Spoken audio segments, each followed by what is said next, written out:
네, 시간이 되었으므로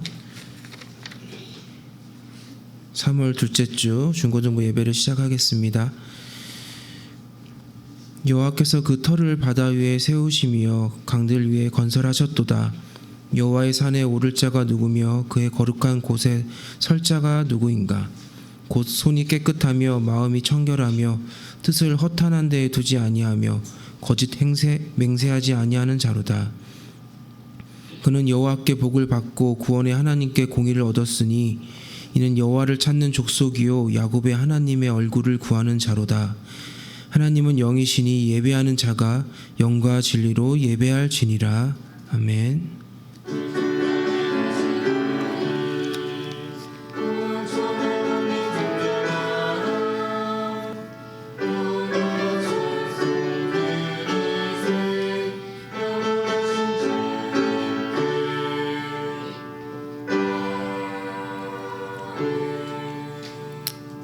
네, 다 같이 사도신경으로 신앙 고백하겠습니다. 나는 전능하신 아버지 하나님 천지의 창조주를 믿습니다. 나는 그의 유일하신 아들 우리 주 예수 그리스도를 믿습니다. 그는 성령으로 잉태되어 동정녀 마리아에게서 나시고 본디오 빌라도에게 고난을 받아 십자가에 못 박혀 죽으시고 장사된 지 사흘 만에 죽은 자 가운데서 다시 살아나셨으며 하늘에 오르시어 전능하신 아버지 하나님 우편에 앉아 계시다가 거기로부터 살아있는 자와 죽은 자를 심판하러 오십니다. 나는 성령을 믿으며 거룩한 공교회와 성도의 교제와 죄를 용서받는 것과 몸의 부활과 영생을 믿습니다. 아멘.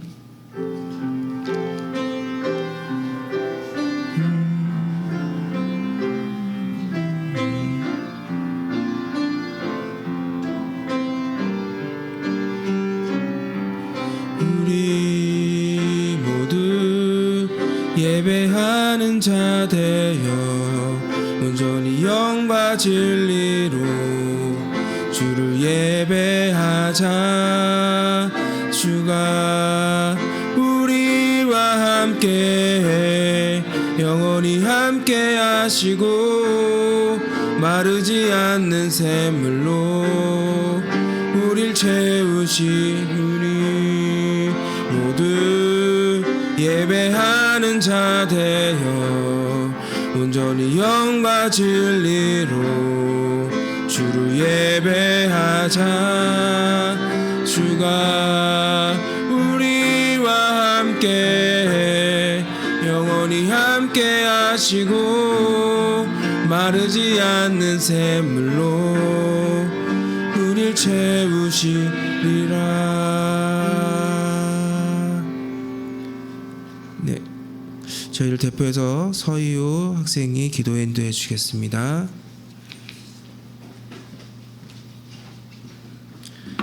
다 같이 기도드리겠습니다. 하나님 감사합니다. 오늘 다 같이 주님 앞에 모여 예배드릴 수 있게 해주심에 감사드립니다. 지난 한 주도 하나님의 보호하심 안에서 은혜롭게 보내게 해주셔서 감사드립니다. 저희의 말과 행동들 중에 잘못한 것들이 있다면 용서해 주시옵고 정결한 마음으로 예배드리게 도와주세요. 오늘 예배를 잘 드리고 각자의 생활로 돌아가서 한 주를 살아갈 때 힘든 부분들이 생겨난다면 하나님께 제일 먼저 의지하고 기대는 사람들이 되어 사탄 마귀의 유혹들에 흔들리지 않는 사람들이 되도록 붙들어 주옵소서. 유빌라테 찬양대의 찬양을 기뻐 받아 주시옵고 말씀 전하시는 정평진 목사님께 기름 부어 주셔서 목사님의 말씀을 통해 우리 모두가 지혜롭게 깨닫고 한 주도 힘을 얻기를 소망하며 예수님의 이름으로 기도드렸습니다. 아멘.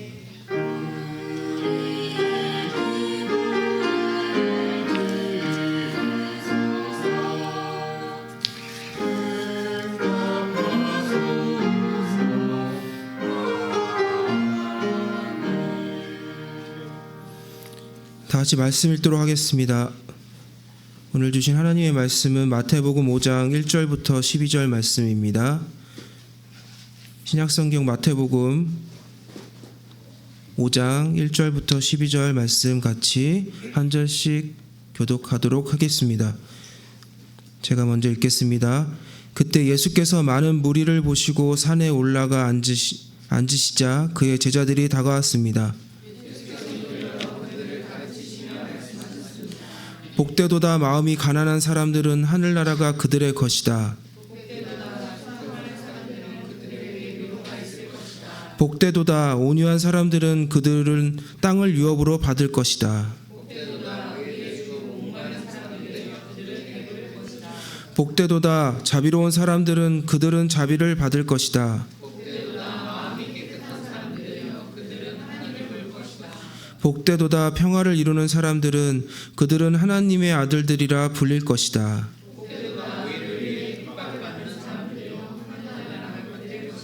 복되도다 나 때문에 사람들의 모욕과 핍박과 터무니없는 온갖 비난을 받는 너희들 기뻐하고 즐거워하라. 하늘에서 너희들의 상이 크다.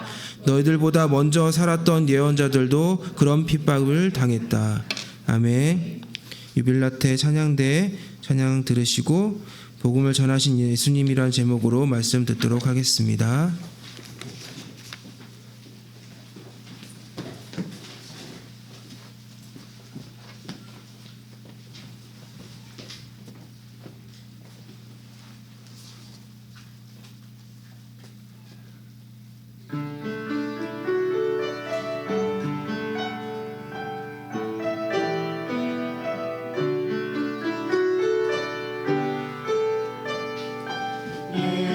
예수가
아멘. 유빌라트 찬양대 찬양 감사합니다. 하나님께서 기쁘게 받으실 줄 믿습니다. 오늘은 복음을 전하신 예수님이란 제목으로 하나님 말씀 나누겠습니다.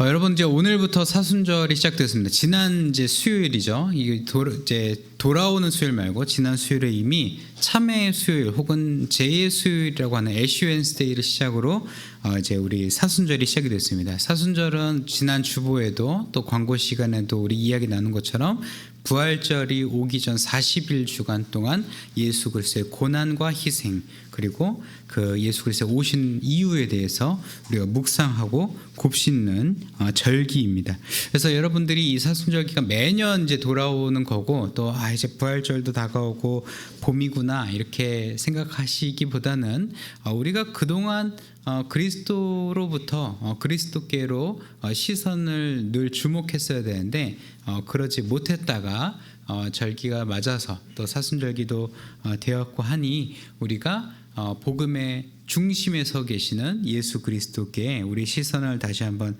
초점을 맞추고 우리가 그리스도를 조금 더 선명하게 바라보는 40일의 시간 보내길 소망합니다. 사실은 수목금토 4일이 지났기 때문에 36일 정도 남았어요. 거기 이제 주일이 한 6주 정도 되니까 43일 정도 우리에게 남았는데, 우리가 이제 43일 정도 조금 더 예수 그리스도를 집중해서 우리가 바라보길 소망합니다.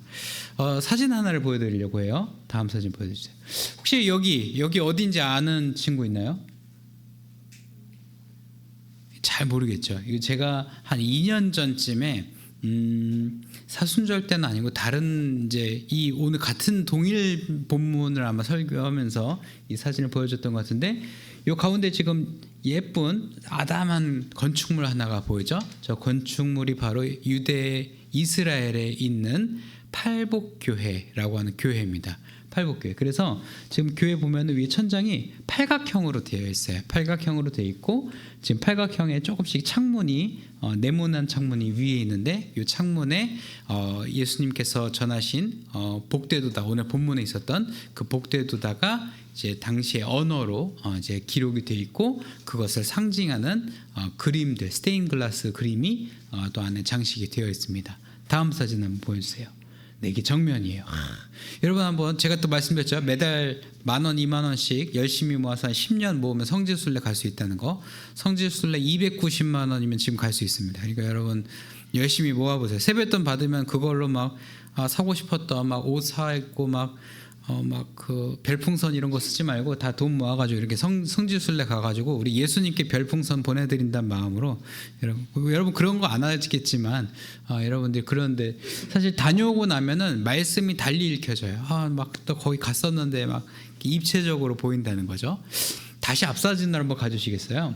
근데 이 팔복 교회가 있는 자리가 이제 전승에 따르면 예수님께서 여기서 이 산상손의 말씀을 가르치셨다라고 하는 추정되는 그 자리. 근데 워낙 이 산이 조그매요. 산이 조그맣고 당시에 팔복산으로 특정할 수 있는 뭐 이제 팔복산이라고 표현하기도 하고, 여기는 이제 여러 지명으로 이제 불리기도 하는데, 예수님께서 여기서 뭐 제자들 오병이어도 여기서 했다는 동, 또 뭐 했다는 동, 뭐 이렇게 되게 불리는 건 많아요. 근데 왜 그럴 수밖에 없냐? 산이 되게 산도 얼마 없고 조그매요. 동네가 조그마다 보니까 다 그 갈릴리 그 북쪽 호숫가가 그 얼마 안 돼요. 그러니까 여러분이 아마 산책 나가면은 사대문 안에 있는 거리 돌아다닐 정도면은 예수님께서 갈릴리 북쪽에서 사역했던 곳을 다 갈 수 있기 때문에 여긴지 저긴지 별로 안 중요합니다. 다 그 옆 동네거나 그럴 거예요. 그래서 여기서 예수님께서 이제 산상수훈 또 팔복을 가르치셨다, 이렇게 이제 본문은 이제 기록하는 대로 지금 이제 오늘날을 보고 있는데요. 우리 본문 말씀 1절, 2절, 3절 나와 있는 쪽 다시 한번 가주시겠어요? 네, 감사합니다.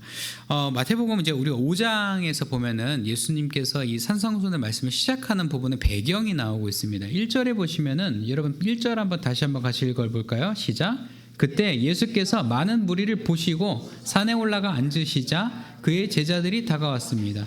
자, 여기에 세 그룹이 등장해요. 물론 예수님께서 등장하시, 예수님이 등장하고 그다음 무리가 등장하고 제자들이 등장합니다. 근데 예수님께서 이 이 산상수훈의 말씀을 시작하시는 그 배경이 시작점에 산에 앉으시는 배경이 뭐가 있냐면 무리를 보시고 산에 올라가 앉으셨어요.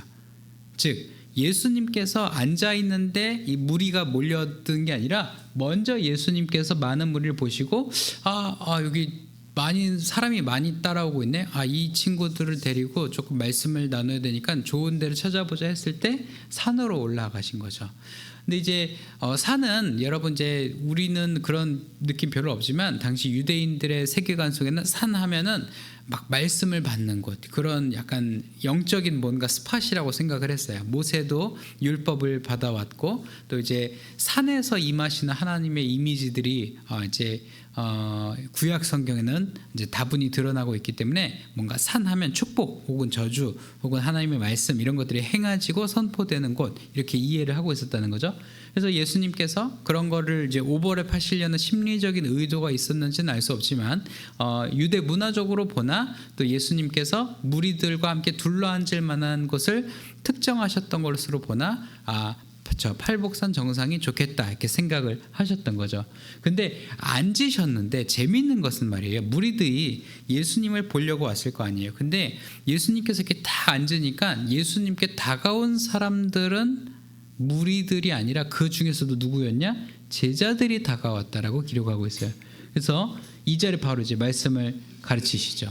재밌죠? 무리를 보시고 예수님께서 그들과 함께 둘러앉으려고 앉으셨는데 예수님께로 나온 사람들은 제자였다는 거예요. 재밌지 않나요? 여러분, 이제 당시에 무리들이 예수님을 따랐던 이유가 여기서 등장합니다. 지금 예수님께서 입을 열어 그들을 가르치시려고 하니까 갑자기 무리가 안 남고 제자들만 예수님께로 나오는 장면, 이 장면을 통해 우리는 뭔가를 알 수 있냐면 당시 무리가 예수님께서 가르치시는 거는 별로 관심이 없었어요. 뭐에 관심이 있었냐? 오늘 무슨 이 기적을 베풀까? 오늘 또 시체 한 구를 살려놓는 거 아니야? 혹은 막 다리를 날 때부터 이제 걷지 못한 사람 한 명 일으키는 거 아니야?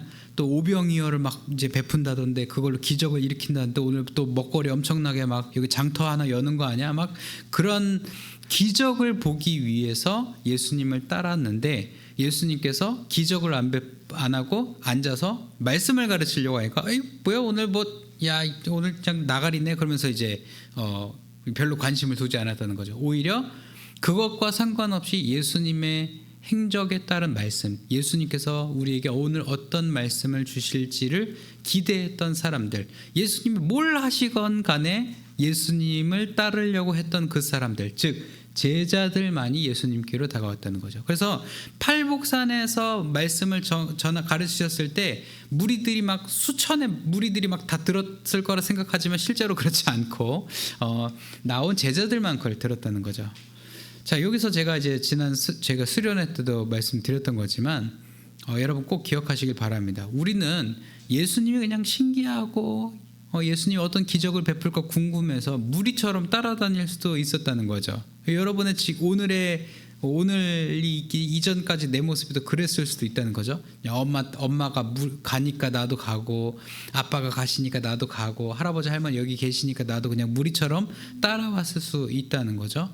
근데 우리가 무리로서 있다면 사실은 예수님께서 하시는 말씀이 우리의 삶과 사실은 그렇게 큰 그런 건 없습니다. 우리가 예수님을 직접 볼 수도 있고 예수님의 말씀을 이렇게 듣고는 있지만 그것이 내 삶에 도달하기까지는 역부족이라는 거죠. 예수님의 말씀이 나의 삶에 도달하기 위해서는 내가 예수님이 어떤 분이건 어떤 상황이건 뭐가 재미가 있건 없건 뭐 상관없이 예수님을 따르고자 하는 마음이 나에게 있어야 한다는 거죠. 그것이 바로 제자들인 겁니다. 그 제자들이 바로 예수님께서 전하신 예수님의 팔복의 설교를 들을 수 있었다는 거죠. 이제 자기가 좋아서 따라다니는 게 제자라고 한다면 자기가 좋아서 따라다니기 때문에 제자가 아니죠. 자기가 좋아서 따라다니는 건 이제 무리인 거죠. 내가 좋아서 내가 좋아서. 그래서 이 사람들은 만족감을 주지 못하면은 이제 예수님을 떠나갈 사람들인 거죠. 근데 제자는 내가 좋아서가 아니라 예수님이 좋고 또 예수님께서 어떤 일을 하실지보다는 예수님께서 나와 어떤 관계가 있는지 그 관계성 속에 조금 더 의미를 두고자 했던 사람들이 제자였다는 거죠. 그래서 여러분은 이 사순절 기간을 시작하는 이 본문 속에서 우리가 마태복음 5장 통해서 무리인가 제자인가 또 이제 아주 유명한 책이 있죠. 팬인가 제자인가라는 책이 있는데 그거가 이제 맥이 같지만 여러분들이 무리로서 살았다면 혹은 그냥 예수님 어떤 팬클럽처럼 살아왔다면 그러지 않고 예수님이 행하신 모든 것이 나와 직결되고 연결되고 또 예수님께서 가르치고 전하라고 명하신 것들이 내 삶 속에서도 그렇게 드러나지는 그 지점까지 도달하기를 우리가 결단하는 제자의 삶을 결단하는 이 사순절이 되기를 소망합니다. 그러면은 본문을 조금 더 깊게 들여보죠. 3절에서 6절까지 말씀을 보니까 복되도다에서 마음이 가난한 사람들, 슬퍼하는 사람들, 온유한 사람들, 의에 줄이고 목마른 사람들에 대해서 예수님께서 복에 대해서 얘기하시는데 이 3절에서 6절에 나오는 이 말씀들은 사실은 말이죠. 하나님과의 관계에 대해서 설명하는 복이 되겠습니다. 이제 이것을 온전하게 좀 이해하기 위해서는 그 구약의 이사야서에 있는 61장에서 1절에서 3절 말씀을 우리가 좀 기억해야 되는데 여기 보시면 예수님께서 그 오시기 전의 상황이지만 하나님께서 말이죠. 이 예수 그리스도를 보내시기 이전에 선포한 말씀이지만 우리가 지난주에 이제 살펴봤던 것처럼 예수님께서 이 땅에 오신 이유가 뭐라고 되어 있었죠? 가난한 자에게 복음을 전하고 포로된 자에게 자유를, 눈먼 자에게 다시 보게 함을 전파하고 눌린 자를 자유롭게 하고 주의 은혜를 전파하게 하려 함이라 라고 말씀하셨다는 것을 우리가 지난 시간 회당에서 그걸 가르치셨다는 걸 우리가 얘기 드렸었죠. 그러니까 예수님 오시기 전에 이사야라는 선지자를 통해서 쓰여진 말씀인데 예수님이 그것을 행하겠다라고 이제 선포하신 거죠.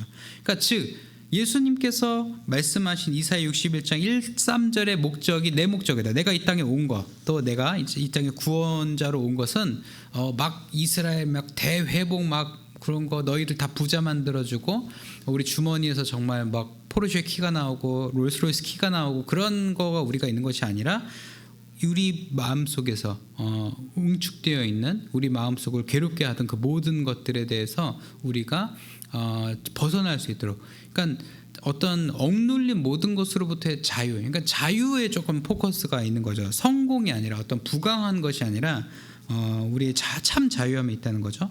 그래서 3절에 보면은 마음이 가난하고 슬퍼하고 온유한 사람 또 은혜에 줄이고 목마른 사람들 이런 반복적인 표현들 속에서 무엇이 나오냐 다 뭔가 좀 눌려 있는 사람들이에요. 그러니까 마냥 못 먹고 굶주린 사람들만을 의미한다는 것이 아니라는 거죠. 심령이 가난하다는 것은 실제로 가난한 것을 말하기도 하지만 사실은 삶의 이런 다양한 고난 속에서 영혼이 가난해지는 사람들인 거죠. 또 4절에 애통하는 자는 억울함과 슬픔 가운데 잠겨 있는 사람들. 또 5절에 온유한 자는 오래 참아내는 중, 좀 견디어내는 중을 그러니까 그 시기를 겪고 있는 사람들이 온유한 자. 온유 뜻이 그런 줄 몰랐었죠. 근데 온유한 자라면 그냥 견디는 사람이라고 볼 수도 있다는 거죠. 그리고 온유가 막 참는다고 막 괴롭히면 안 돼요. 온유도 이제 끝장을 볼 수도 있습니다. 그렇죠? 그래서 이제 모세가 형제들의 비방을 꾹 참았을 때 또 하나님께서 그가 누구보다도 온유하다라고 얘기했어요. 이제 모세 이제 그 미리암과 이제 그 형제들이 모세 너 망했다, 너 모세 망했다, 모망 막 그러면서 놀렸는데 이제 모세가 거기서 막 그러면서 막 하나님의 어떤 권위를 해가지고 막 다 돌 가루로 만들어 버리고 그럴 수도 있었겠지만 그러지 않았던 거죠. 온유했기 때문에 하나님께서 그 온유함을 거기서 쓰시는 거죠. 또 6절에서도 의에 줄이고 목말라 하는 것을 하나님 나라를 향한 갈망을 의미하기도 합니다. 이 땅에는 이생망이지만 이 땅에는 소망을 둘 게 없지만 나는 하나님의 나라를 보며 견뎌내겠다. 그런 굶주림으로 내가 하나님의 때를 기다리겠다라는 그 모든 것을 표현한다는 거죠.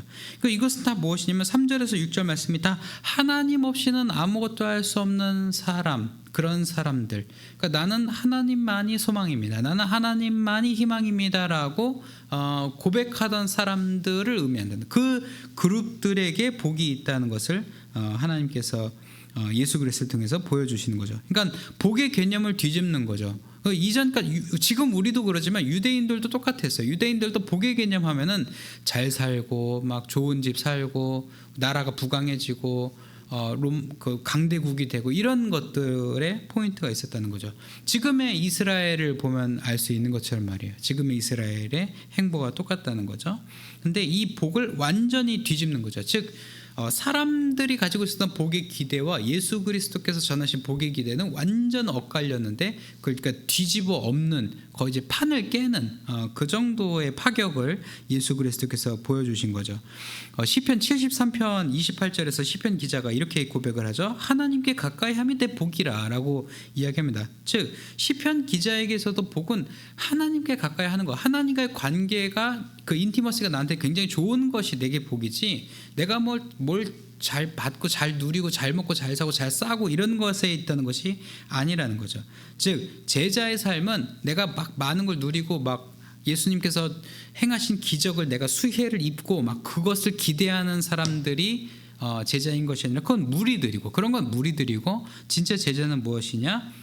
하나님과의 관계, 예수 그리스도와의 나와의 관계, 그 친밀함, 그것이 내 복이라고, 그것이 내 소망과 희망이라고 믿는 사람들, 그 사람들이 바로 제자라는 거죠.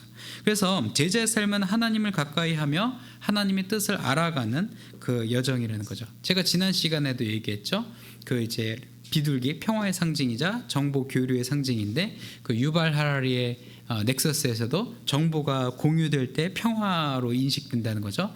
즉 예수 그리스도께서 꿈꾸셨던 참된 샬롬과 평화는 하나님의 뜻이 우리에게 공유되는 것, 하나님의 지식이 우리 가운데 드러나지는 것을 평화라고 인식했다는 것을 본다면, 하나님께서 임마누엘의 약속 그대로 예수님을 우리에게 보내주시고, 그 임마누엘의 그 약속 그대로 그 역경 속에서도 다시 일어날 수 있는 능력을 우리 가운데 계신 그리스도, 또 지금 우리 가운데 성령이 계시죠. 우리와 함께 하시는 그 성령으로 인해서 우리가 그것을 견뎌낼 수 있다. 이것을 이제 하나님께서 가르치셨고, 또 하나님의 가르침을 예수 그리스도께서 확인해 주신 거고, 그 확인을 우리가 이 사순절 기간에 조금 더 선명하게 보려는 거죠. 다음 슬라이드 보여주시죠. 7절에서 10절 말씀 나와 있는 쪽 보여주시면 감사하겠습니다. 여기서 보면은 이제 우리가 6절까지는 하나님과의 관계였잖아요. 이 하나님과의 관계가 회복된 사람들의 이야기, 그 복이 1절이라면 이제 2부는 좀 다른 페이지가 넘어가요. 어떤 것이냐? 하나님의 관계가 회복된 사람들의 특징에 대해서 설명하는 거죠. 그러니까 관계가 중요하다는 것, 그리고 그것이 이루어진 사람들은 어떤 특징을 가지고 있냐? 하나님과 가까워진 사람들은 다른 사람을 이제 긍휼히 여길 수 있게 되는 거죠. 탐욕이 없이 살아가고 어디를 가든지 화평을 전하고 하나님 나라의 고난을 참고 견뎌낸다는 거죠. 그래서 10절에서 보면은 예수님께서 천국에 대해서 다시 말씀하시죠. 하늘 나라가 그들의 것이다. 그러니까 하나님 나라를 위해서 이 3절, 이게 앞 페이지 다시 한번 보여주시겠어요? 3절 보시면 하늘 나라가 그들의 것이다. 그러니까 팔복의 시작, 첫 번째 팔복의 시작에 뭐가 나왔죠? 하나님 나라가 그들의 것이야. 너네가 그렇게 하나님 나라 원하잖아. 하나님 나라의 임재를 그리잖아. 하나님 나라는 이런 거야 하고 이제 팔복의 첫 번째로 보여주시고, 다음 슬라이드요. 네, 10절에 팔복을 이제 마무리하는 수순에서 하나님 나라가 그들의 것이라고 한 번 더 확인해 주시는 거죠. 즉 팔복의 시작과 끝이 하나님 나라, 즉 천국으로 연결되는 것을 우리가 볼 수 있다는 거죠. 다시 말해서 이 팔복은 뭐냐? 이 산상수훈에서 예수님께서 무리가 아닌 제자들, 나아온 제자들에게 알려주신 게 뭐냐? 야, 내가 그렇게 가까이 오고 있다는 그 하나님 나라, 내가 이미 왔다는 그 하나님 나라, 나를 통해 갈 수 있다는 그 하나님 나라, 알고 싶지, 가고 싶지, 믿고 싶지, 하나님 나라는 그런 거야 라고 알려주신 내용들이라는 거죠. 그것은 하나님과의 관계가 회복되고, 그 관계가 회복된 사람들이 세상 속에서 살아갈 모습과 태도, 그것이 바로 팔복의 설교에 담겨있는 예수님의 가르침이라는 거죠. 다시 저희 사진 슬라이드로 들어와서 팔복교회 그 다음 사진 보여주시겠습니까? 네. 우리는 신앙생활을 해나가면서 말이죠. 예수님과 늘 함께 있다고 착각할 때가 많아요. 예수님, 난 예수님 느껴져. 나 예수님 느껴져. 내 안에 계신 성령도 느껴져. 하나님이 날 사랑하시는 것도 느껴져. 나는 아주 신앙이 좋고 잘 나가고 있고 잘 풀릴 것 같아라고 착각한다는 거죠. 근데 실제로 보시면 여러분, 이 기찻길 보면은 지금 이 기찻길이 지금 4개인지 2개인지 우리도 헷갈리잖아요. 근데 이 기찻길이 바로 옆에 달리고 있는 것처럼 보이지만 지금 레일이 어떻게 되어 있죠? 교차되고 있죠. 지금 각도가 한 10도 미만 정도로 살짝 흔들어져 있어요. 살짝. 그래서 제가 봤을 때는 한 1분 정도까지는 같이 가는 느낌이 들 거예요. 바로 옆에 가니까. 바로 옆에 가고 보이니까 같이 간다고 느낄 겁니다. 하지만 이 각도로 1시간 정도 벌어졌다고 생각해 보시죠. 1시간 정도 이 각도로 달려나갔어요. 그럼 우리는 그 옆에 있던 기차가 보일까요? 보이지도 않을 뿐더러 따라갈 수도 없을 겁니다. 왜냐? 방향을 완전히 삐딱선 다 잘못하기 때문이에요. 우리가 신앙생활하면서 예수님과 뭔가 같이 있다고 느끼면서 하나님과 뭔가 같이 있다고 느끼지만 각도가 조금이라도 벗어나게 되면은 그것은 하나님으로부터 멀어지는 그 시간이 지속될수록 멀어지는 방법에 우리가 방향성이 갇힌다는 거죠. 그래서 실제로 구약 성경에서 죄에 대해서 표현하는 하마르티아라고 하는 이 단어는 빗나갔다라는 뜻을 갖고 있어요. 그러니까 막 말을 안 듣는다, 막 못돼 처먹었다 이런 뜻이 아니에요. 죄란 뜻이, 죄의 뜻이 뭐냐? 빗나갔다, 어긋났다라는 뜻을 갖고 있습니다. 달리 말하면 우리가 어긋났던 우리의 신앙의 초점과 관심사를 다시금 그리스도께로 돌리는 것, 그 돌리는 그 작업, 그것이 바로 제자인 우리가 해야 되는 것이라는 거죠. 그리고 그것을 꾹 참고 이겨내는 사람들이 바로 팔복의 열매인 하나님의 나라를 소유로 얻게 되는 것입니다. 다음 사진 보여주세요. 그래서 그 길을 이제 올고지 1열이 딱 맞춰지게 되면은 우리는 그리스도의 길을 걷게 되는 겁니다. 예수님께서 말씀하셨던 자기 십자가를 지고 나를 따를 것이니라. 예수님께서 앞에서 선두 그 엔진 기관차가 돼서 끌고 가시면 우리는 열차가 되어 혹은 후속 열차가 되어 그 길을 그대로 따라가는 겁니다. 그래서 예수님께서 가르치고 전하신 그 모든 것이 우리 삶 속에서도 동일하게 드러나는 거죠. 그래서 수직적으로는 예수님께서 마치 그러셨던 것처럼 수직적으로는 하나님과의 관계가 좋고 수평적으로는 뭐예요? 그 하나님께로부터 받은 건강한 관계성과 힘과 능력 통해서 옆에 있는 수평적인 사람들 속에서도 유익을 끼치면서 나아간다는 거죠. 그래서 바로 이것이 하나님께서 예수 그리스도를 통해서 보여주신 하나님 사랑, 이웃 사랑, 하나님과의 관계 회복, 이웃과의 관계 회복의 열쇠가 되는 겁니다.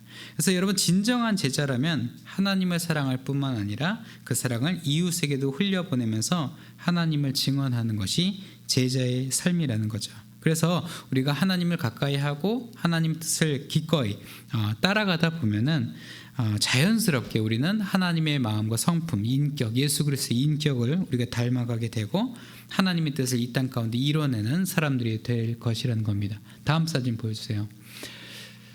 이것을 예수 그리스도께서는 죽기까지 순종하시면서 우리 가운데 드러내시고 보여주셨습니다.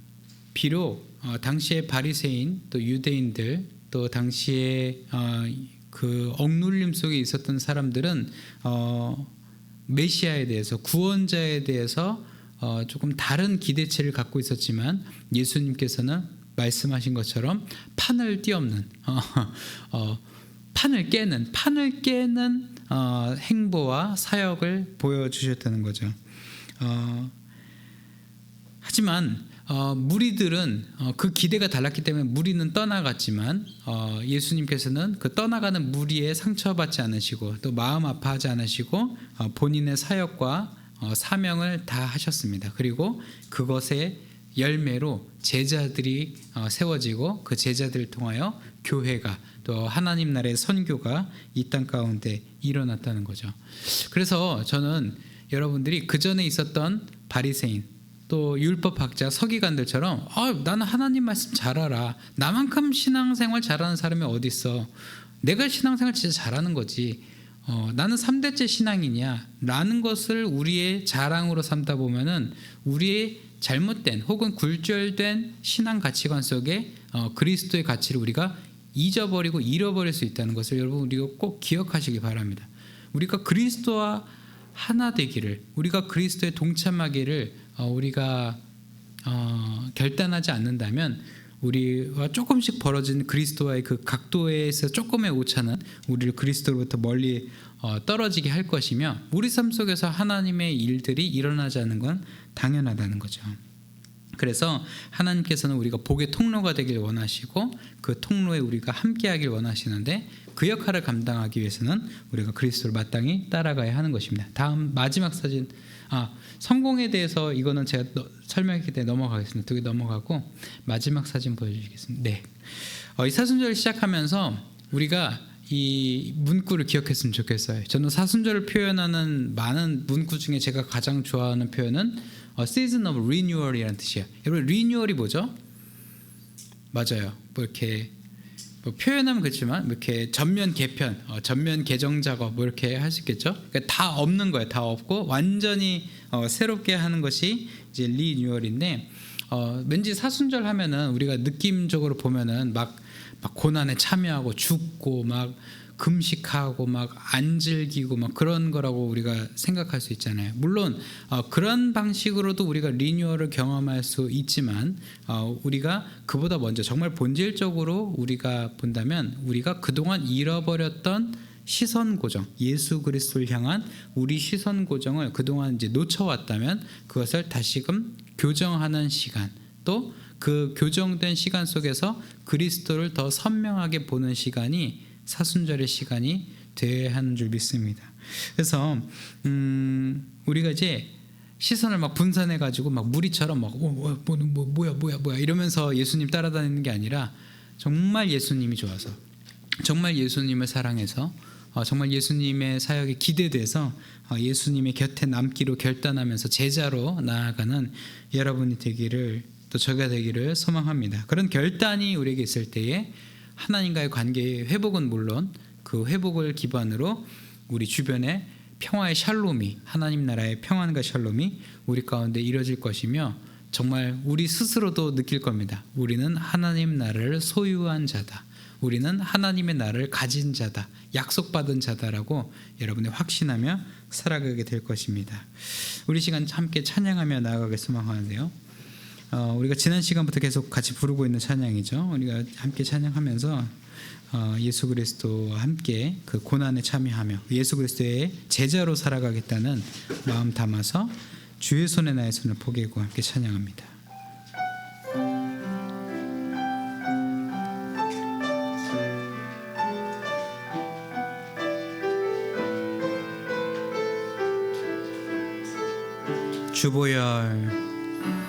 주보혈 날 정결케 하고, 주보혈 날 자유케 하니,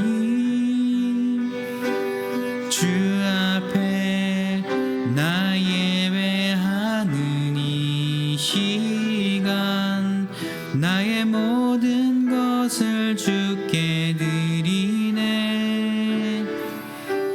주의 손 날 위해 지키셨고,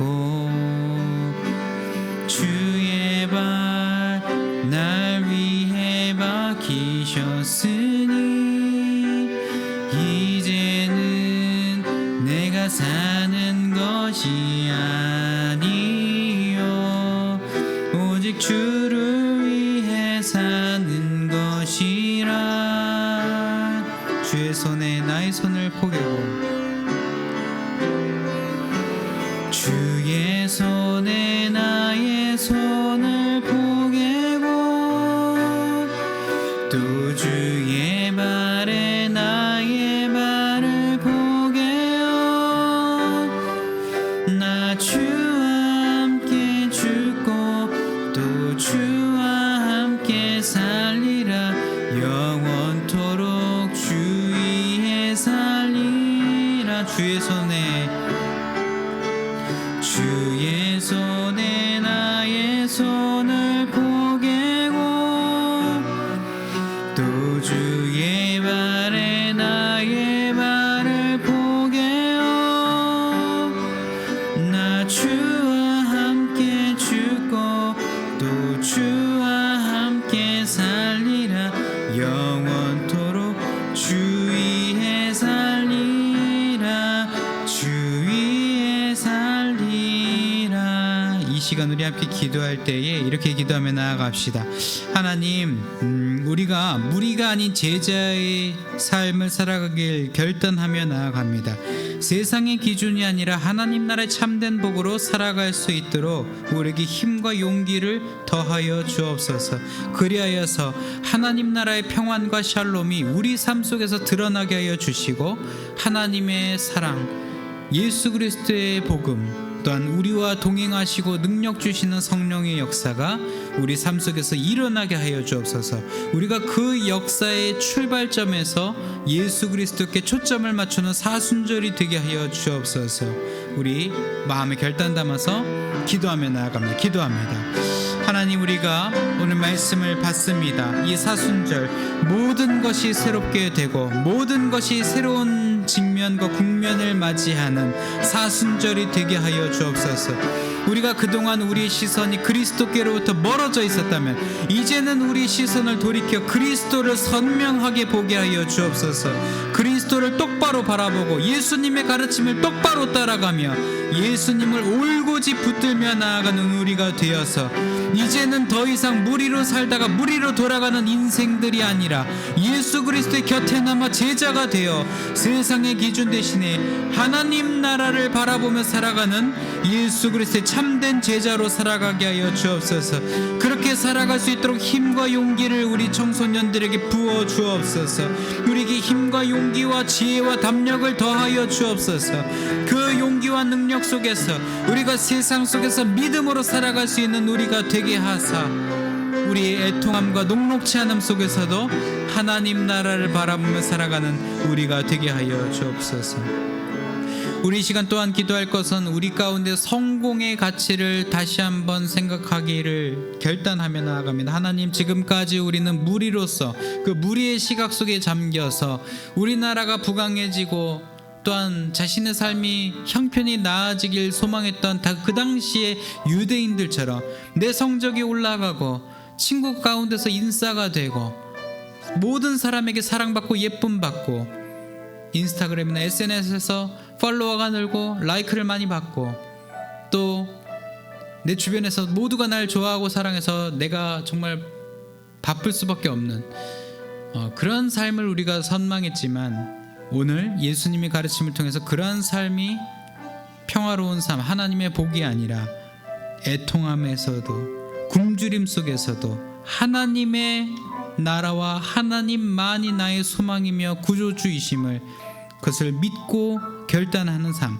그 결단 속에서 다른 사람들 가운데 하나님의 나라를 보여줄 수 있는 삶, 그 삶이야말로 우리에게 복이자 우리에게 성공이라는 것을 우리가 잊지 않게 하여 주옵소서. 우리가 하나님의 나라를 이루길 소망합니다. 우리가 하나님의 나라를 살아내길 소망합니다. 우리가 하나님의 나라를 살아가길 소망하오니 주님, 우리 결단에 힘을 더하여 주옵소서. 이 시간 우리 주님 한번 부르짖고 기도하며 나갑니다. 기도합니다. 주여, 하나님, 우리가 하나님의 나라를 살아가게 하여 주옵소서. 하나님의 나라를 드러내게 하여 주옵소서. 우리는 연약하고 부족하고 정말 스스로 이기적이어서 나 자신만 바라보는 이기적이고 속 좁은 사람들이지만 하나님, 우리가 하나님께 초점을 맞추고 하나님만이 나를 바로 쓰실 수 있다는 그 믿음을 가지고 우리가 하나님의 나라를 소망하며 나아가노니 주님, 우리의 마음을 붙들어 주사 변화시켜 주시사 하나님의 나라를 살아갈 수 있게 우리의 마음을 변화시켜 주옵소서. 우리가 애통하는 자로 또한 마음이 굶주린 자로 의에 줄이고 목말라서 하나님 없이는 살아갈 수 없는 사람들이 오니 주님, 우리가 그 가운데서 하나님의 나라를 잃지 않게 하여 주옵소서.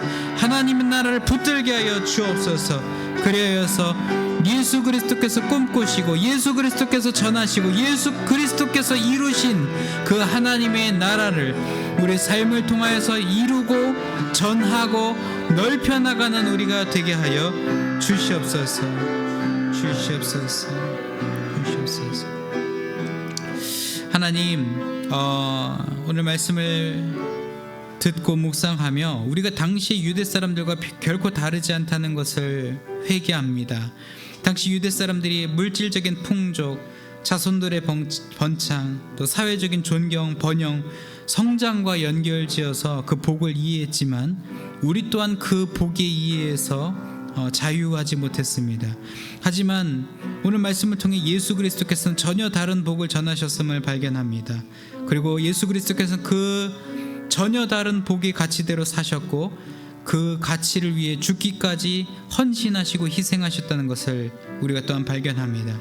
주님, 우리 인생의 참된 복이 예수 그리스도이십니다. 우리 인생의 참된 복이 예수 그리스도와 동행하는 것입니다. 우리 인생의 진정한 복이 예수께서 바라보시고 소망하시고 죽기까지 수호해내시고자 결단하셨던 하나님의 나라가 바로 우리의 참된 복입니다. 우리에게 예수 그리스도의 복음을 통해 우리에게 도달한 하나님의 나라, 그것이 우리의 참된 복임을 잊지 않게 하여 주옵소서. 우리가 똑바로 기억하게 하여 주옵소서. 우리가 이것을 더욱더 선명하게 붙들고 분명하게 붙드는 사순절 되게 하여 주사, 부활의 아침에 우리에게 이미 임한 하나님 나라, 우리가 더 넓혀 나가고 확장해 나가고 선포해 나가기로 결단하는 부활의 산증인들 다 되게 하여 주옵소서. 이 시간 또한 우리 결단을 담아서 우리의 삶의 소득의 일부를 구별하여 하나님께 예물로 드립니다. 하나님 이 예물 기쁘게 받아주시고 하나님의 나라의 확장과 예수 그리스도의 복음이 드러나는 데 이 예물 사용되게 하여 주옵소서. 또 오늘 예물과 함께 우리 간구하는 바와 기도의 제목들도 함께하려 내려놓습니다. 하나님께서 그 기도의 제목들을 하나하나 살피시고 하나님의 때에 하나님의 방법으로 그 기도에 응답하여 주실 줄 믿습니다. 오늘 드리지 못한 손길과 예배 함께하지 못한 심령 위에도 동일한 은혜와 복을 허락하여 주실 줄 믿으며 우리 주 예수 그리스도의 이름으로 봉헌 기도드립니다. 아멘. 우리 다 같이 자리에서 일어나셔서 결단을 찬송하시겠습니다.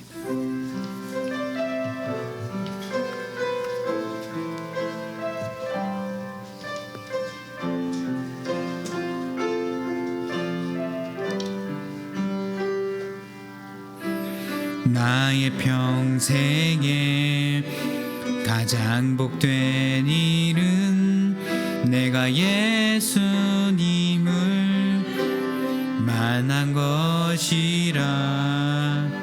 나의 평생에 가장 잘한 일은 내가 예수님을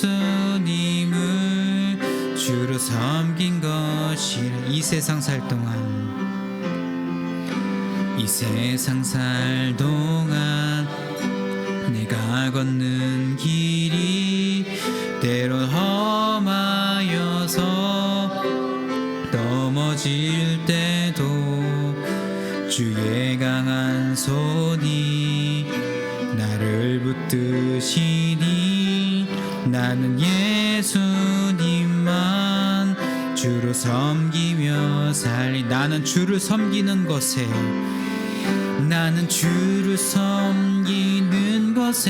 후회가 없습니다. 내가 걸어온 모든 시간 다 주의 은혜니 내가 걸어갈 모든 날도 주만 섬기며 살리. 오직 예수 이름 부르며 살아가리라. 이것이 나의 간증이요, 이것이 나의 찬송일세. 나 사는 동안 끊임없이 구주를 찬송하리로. 이것이 나의 간증이요, 이것이 나의 간증이요, 이것이 나의 찬송일세. 나 사는 동안 끊임없이 구주를 찬송하리로다.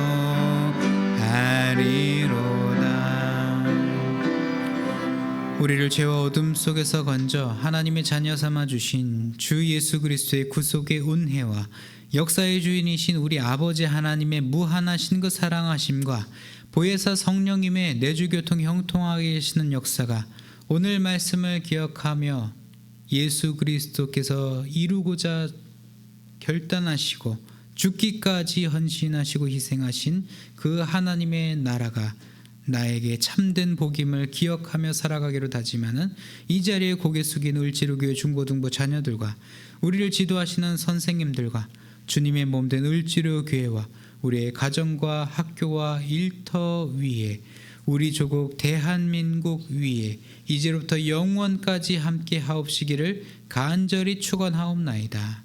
아멘.